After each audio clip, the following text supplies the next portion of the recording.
miners at a good price. But not to worry about us, we've already been caught. have you seen any Delicate sauce. Delicious. And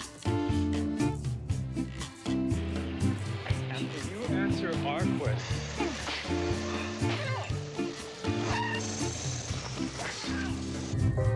Golden Valley, the only microwave. Do you know? Confucius say nuggets of wisdom are never as tasty as these.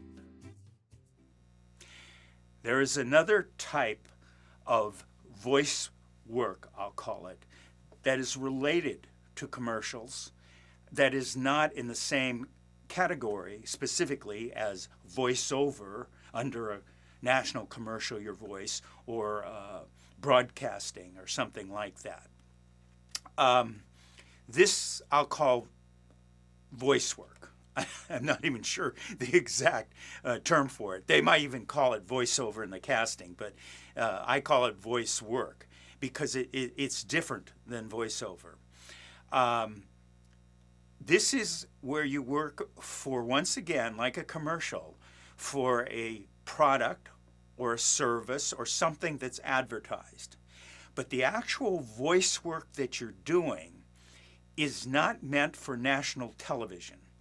It could be anything from information being put out about the product or the service. It could be for the industrial use, for the company itself within their own company, giving information to all of the salespeople or the employees or whatever, something. So this is not usually for public broadcasting. It's usually within the business itself. It could be training. It could be, I've done training types of things that a company has used. So to give you an example, Bank of America. Bank of America is the bank I use. Bank of America, okay, they do commercials. You've seen it.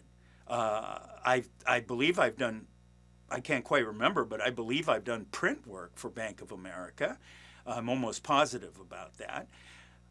But this was voice work that I was hired to do as, I don't know, some kind of Japanese guy. Now, you don't see me, you know, but I'm doing this voice, right, of this Japanese guy. And it was for a Bank of America thing, and I remember there was two characters. A lot of times it's two characters, and one character is, of course, not Japanese, and he is representing Bank of America, and I'm the other character, and I think my name, I think it was, well, anyway, it wasn't even a Japanese name. Now, this is another example of when I told you the story about doing accents, you know, dialects, foreign accents, that you can't do a realistic accent. People will criticize you. What kind of crummy accent was that? But you can't do it, especially with voice work, because we don't see your mouth, which helps us understand what a person's saying. Like I have some hearing loss, and if I can see your mouth, I can make out what you're saying better. But if you just hear the voice, you're going to lose people almost immediately if they can't understand what you're saying. So they may ask, and in this case they asked for someone who could do a Japanese accent. I'll tell you, in that audition it went from Japanese accent to almost no accent to, by the time we record, again, this is not a teaching video, it is just basically the spirit of it. It is a slight shifting, and it's just a little bit, okay, non-American, so to speak. So you get into a recording studio, and the two of you are going back and forth like that, and you're recording it. It is possible to go in and just record your parts of it. I have actually recorded like that before, and you just go in, you record your lines, and then they end up editing it together. This type of a thing is a lot of talking. It's not like a movie where you say, you know, follow that car, or it's just blah, blah, blah, blah, blah, blah, blah, blah, blah. Because, why is there so much talking? Well, because if you're listening to something and you don't hear it, right, there can't be long silences. There can't even be intermediate silences. You'll lose everybody. You know, it's like, oh, the sound went out. So you have to learn when you do these things how to pick up, you know, and go in that pace when it's the two people together doing this. That is an example of one type of industrial, I'll call it, voice work, and there is a lot of it. Now, well, that's not very glamorous. Yeah, it's not very glamorous, but I will testify to you that it does pay well. In fact, there's another type that I'll use as an example, a second type of voice work that paid extremely well. Okay, a second type of voice work that is very related to commercials is around, I think it was around 1980, 81 era. I was hired to do the entire line of Mazda cars. This other guy and I did it. In fact, they liked what we did, and we were brought back the next year to do the next year's line of Mazda cars.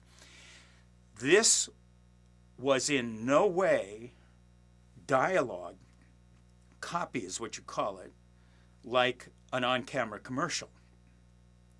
This was the two of us in Los Angeles in a studio, and I remember there was just one sound engineer, but he was really good. That's who they get for this stuff, somebody who's really, really good. And he was up there, and we had pages and pages and pages, and it wasn't 3 pages, 5 pages. It was, I can't quite remember, but it was probably at least, I'm going to guess, try not to exaggerate, 8 to 10 pages for each model of Mazda. Like I remember RX-7, okay? So each model of car that Mazda makes, we're doing that much. And he's a character and I'm a character. Once again, I'm a Japanese engineer. And once again, the dialect, the Japanese accent that I was supposed to do and the audition call was for, went from fluent to less to this to basically almost non-existent. And the two of us were coming in right on top of each other because they recorded us. They wanted to record us doing it instead of editing it like that.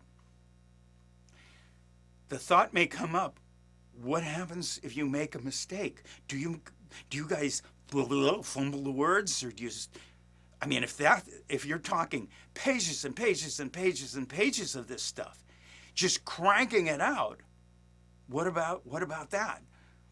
Well, in this case, yes, we blew it. Yes, we messed up. Everybody does. Now, once we got into the hang of it, there wasn't a lot, really. I guess that's why they hired the two of us. There wasn't a lot of that, but I remember what they do. You'd say the thing, and let's say you say the wrong word or you blow it or stumble or whatever, okay? Even the breath in a really wrong place can do that. Stop, back it up, pick it up at those words, go again. Da da da da da da da da da. That's what you do. And then he would just he would overlap it and things like that. He would choose a point to overlap the dialogue, and so the editing was done right there, right on the spot, basically. That's the most efficient way to do it. Is there a lot of pressure on you?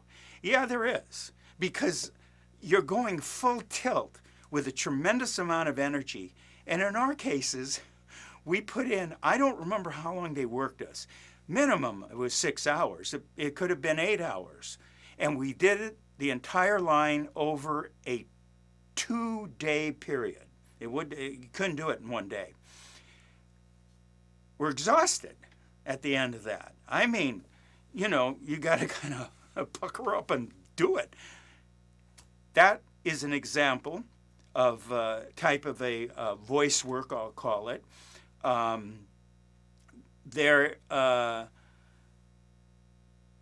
This brings up, actually,